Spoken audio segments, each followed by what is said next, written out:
L'industrie et du commerce, Mohamed Ould Mahmoud. Monsieur le ministre, encore une fois, bonsoir. Bonsoir. Alors, nous vous recevons aujourd'hui pour parler de l'approvisionnement du marché et de la maîtrise des prix. 3 mois après le Conseil des ministres extraordinaires tenu, rappelons-nous, le 7 août dernier, de ce jour à maintenant, qu'est-ce que le gouvernement a fait concrètement pour maîtriser les prix et pour approvisionner les marchés maliens? Merci Traoré pour m'avoir donné cette occasion, parce que chaque fois que le marché se comporte, comme j'ai dit, de façon inattendue pour les uns, c'est mon devoir et ma responsabilité de venir assurer et rassurer les populations pour non seulement expliquer ce que nous faisons, ce que nous sommes en train de faire, ce que nous avons fait et ce que nous ferons. Pour ce qui est de l'approvisionnement du marché, il est à hauteur de souhait sur l'ensemble du territoire national et nous avons fait beaucoup d'efforts, d'énormes efforts pour maîtriser les prix aussi des produits de première nécessité sur l'ensemble du territoire auprès de nos concitoyens. Donc à ce jour, le marché malien est bien approvisionné et les prix, parlons aujourd'hui des prix, est-ce que les prix sont maîtrisés?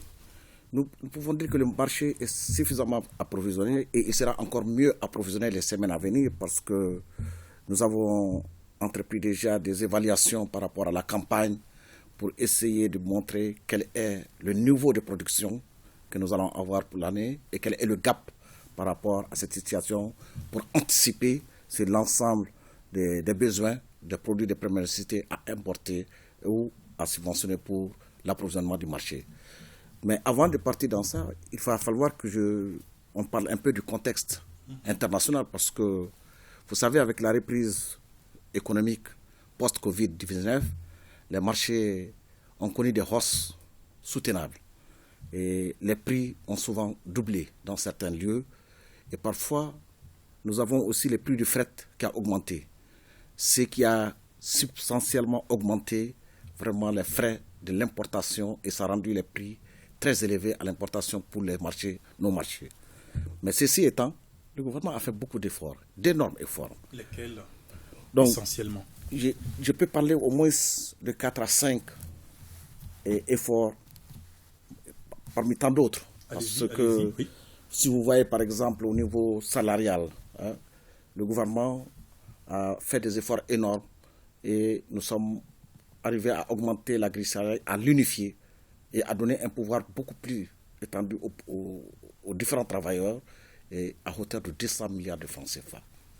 Pour ce qui est du secteur privé, le gouvernement a aussi payé plus de 208 milliards de francs CFA pour soutenir le secteur privé, l'injecter sur le marché pour maintenir les emplois et donner aussi des revenus à ce secteur pour qu'il puisse faire injecter de l'argent dans les différentes entreprises pour une valeur ajoutée pour le pays. Au niveau des ménages, il y a aussi des actions sociales qui ont été entretenues par le gouvernement.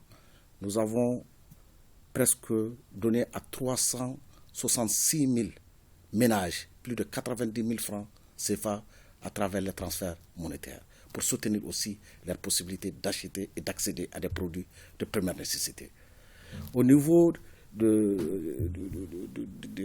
soutien aux consommateurs, là, nous sommes entrés dans les subventions des produits de première nécessité où l'État a laissé tomber presque 50% des droits de douane à l'ensemble de ces produits, que ce soit le riz, le sucre et les huiles alimentaires.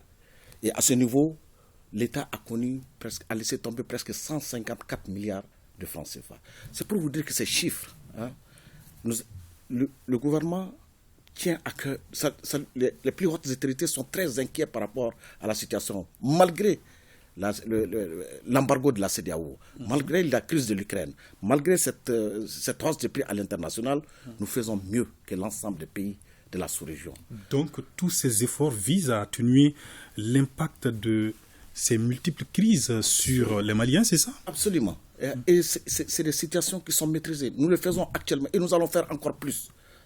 Si vous voyez, je peux donner quelques chiffres. Allez-y, monsieur le ministre. Vous allez voir, par exemple, au niveau du Mali, les hausses alimentaires n'ont pas dépassé 11%. La moyenne en Afrique subsaharienne est à l'ordre de 12 à 13%. Au niveau mondial, elle est entre 13 et 28%.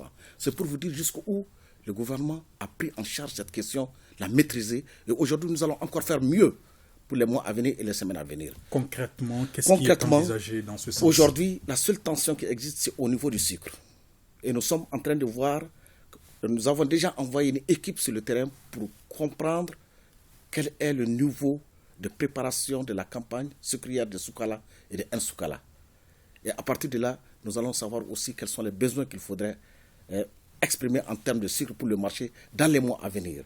D'ici là, nous avons peut-être besoin d'un petit gap de 10 000 tonnes et le gouvernement vient d'accepter aujourd'hui en Conseil des ministres d'accepter de donner 50%, d'abattre 50% des droits de douane sur 10 000 tonnes de sucre. Et là aussi, nous allons ouvrir cette opération à l'ensemble des opérateurs économiques sur le principe du premier venu, premier servi.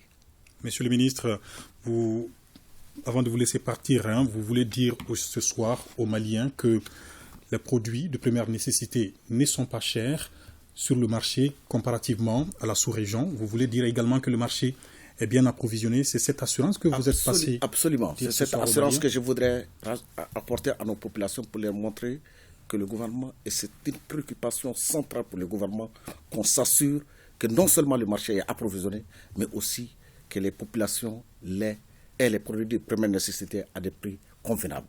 Et nous disons aujourd'hui que nous faisons mieux que l'ensemble des pays africains, malgré les crises, malgré les embargos et malgré les crises sécuritaires. Et ça, je pense que c'est des choses qu'il faut faire connaître. Nous n'avons pas suffisamment de temps pour étayer cet ensemble d'éléments que nous avons faits, mais je pense que d'ici là, nous allons prendre encore les jours à venir un point de presse dans lequel on va expliquer aux uns ou aux autres tous les efforts dans les détails et pour les chiffres. Je ne vais pas finir sans parler, par exemple, du cas du carburant.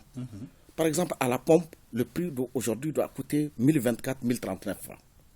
Mais l'État a accepté de réduire et de subventionner ce produit pour ne pas impacter sur les autres produits. Et ça aussi, ça coûte de l'argent. 115 milliards que l'État a perdu en termes de taxes sur ces produits. Donc c'est pour vous dire, tous ces chiffres que je mets ensemble, c'est vraiment une somme immense que l'État a mis. Et ça, c'est par anticipation pour impacter, pour essayer de réduire les chocs des hausses de prix au niveau de nos marchés. Donc, et la relance économique, elle est là aussi. Parce que cette année, on a eu au moins la chance d'avoir la première place de production de coton.